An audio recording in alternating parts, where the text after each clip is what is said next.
Now, it's been a crazy 12 months for our first guest, starting at the end of last year when she mentored Little Mix, the first group to ever win the X Factor. Since then, she's returned to the X Factor judging panel, taken a break from N-Dubs to record a solo album, and has been voted FHM's sexiest woman in the world. What a year! Please welcome Tulisa.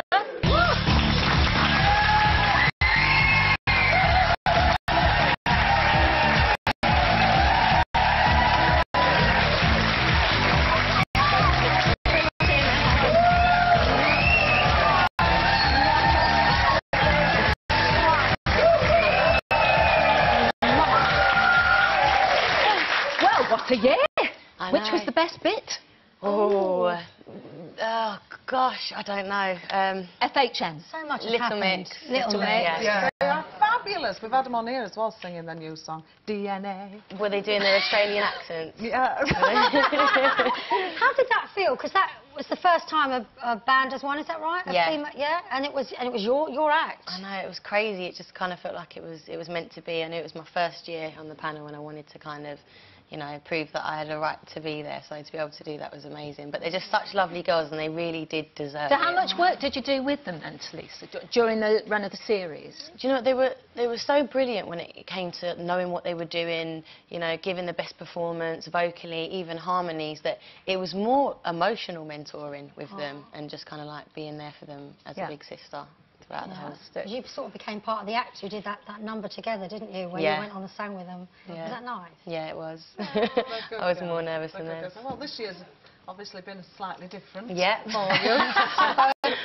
Ella, I mean, wow. You must have felt pretty gutted for her. I was. And the weird thing is that I just always get a feeling, and I had this feeling this year that it wasn't going to be the same scenario as Little Mix, and I knew that Ella deserved to be in the final, and it really bugged me that I had this overwhelming feeling that something funny is going to happen here. And What do you think? What happened? Yeah, what happened? Well, I think it just goes to show, because James was in the bottom two with her, that it was simply a case of, you know, people thinking she was safe and not voting. And as we've seen now, since James came out of the bottom two, now people are voting because, you know, they realise they do want him. It does swing, doesn't it, from one show to another? What did you say to her afterwards? It must be really hard to say something encouraging.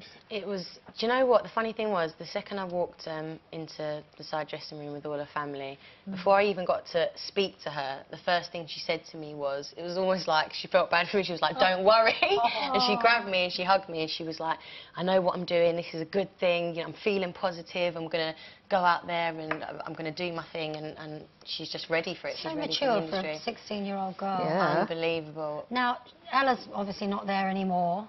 Who do you think's going to win? And who The final on I know Saturday. who you want to win. You've made no secret of it. Yeah.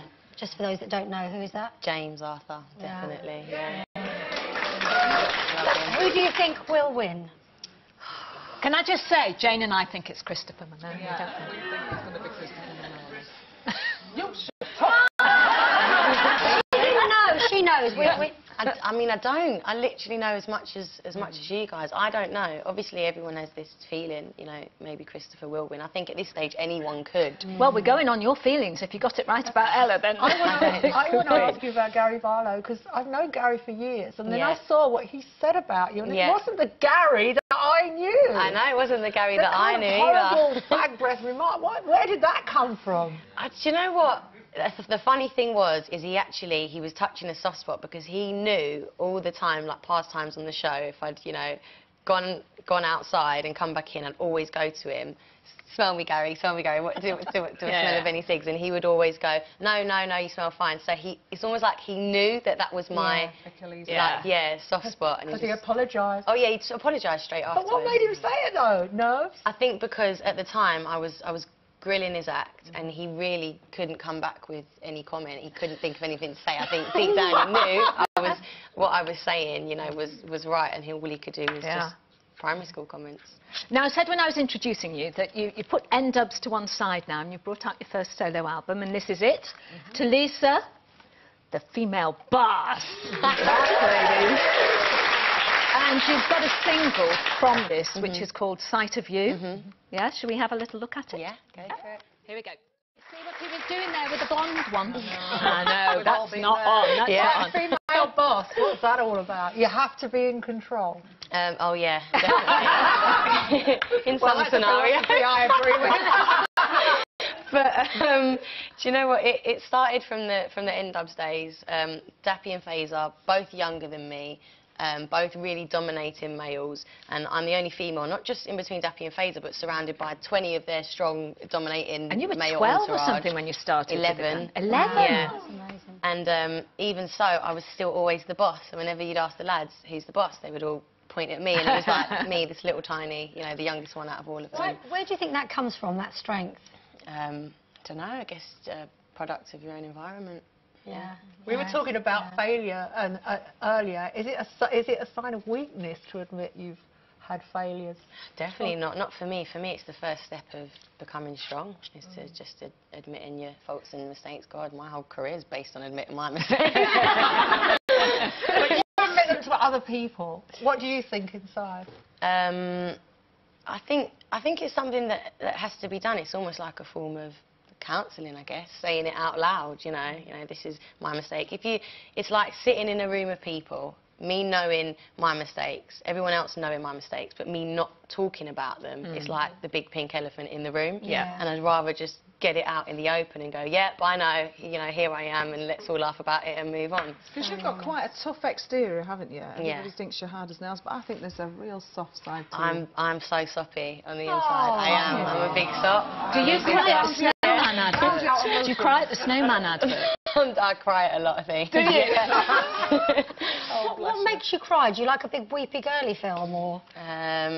Usually after, like, sometimes a girly film, but after a night out, usually have it like maybe once a week after a night out. I come home, put my iPod on, just have a good cry. Yeah. It makes me feel better. Yes, It's just relief. like, yeah. That's such a girl thing, isn't it?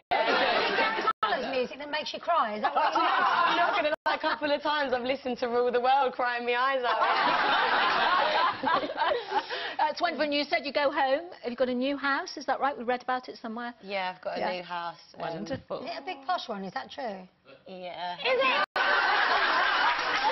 Good for you. Yeah, good for you. I mean, I love it when particularly women do well, and we should celebrate that success, because usually when women do well... So congratulations to you. We're all looking forward to the X Factor final on Saturday. Christopher. No, don't wander up. But thank you so much for coming in and being loose and live with us. Tulisa, Thanks for having thank you.